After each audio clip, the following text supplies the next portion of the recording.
మీ ప్రాంతంలో కూడా వర్షం పడుతున్నట్లే కనుక కరెంట్ అయితే పోతుందండి.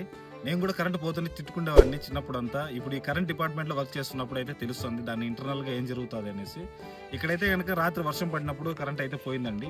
సో ఇక్కడైతే మనకు చూసారంటే కనుక లైన్ అయితే తెగిపోయింది. పైన 2 వైర్లే ఉన్నాయి చూడండి. సెంటర్ ఫేస్ అయితే పోయింది. సో ఇక మీద నుంచి అయితే మీరు అలా తిట్టుకోవద్దండి. ఎందుకంటే బ్యాక్గ్రౌండ్లో ఏం జరుగుతుంది, ఏమైనా ప్రాబ్లం ఉందా అని తెలియదు కాబట్టి.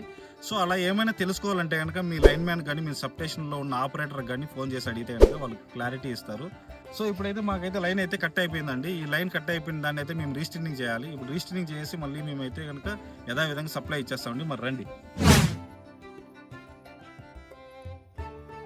మనం స్టిన్నింగ్ చేయాలంటే కనుక ఈ గోష వేసుకోవాలండి. చాలా బాగుంటుంది, చాలా ఈజీగా కూడా అయిపోతుంది. 3 మనుషులతో లైన్ లాగేయచ్చు మనము. ఈ గోష వచ్చేసి మనకు లైన్ లాగేటప్పుడు కీ రోల్ ప్లే చేస్తుందండి.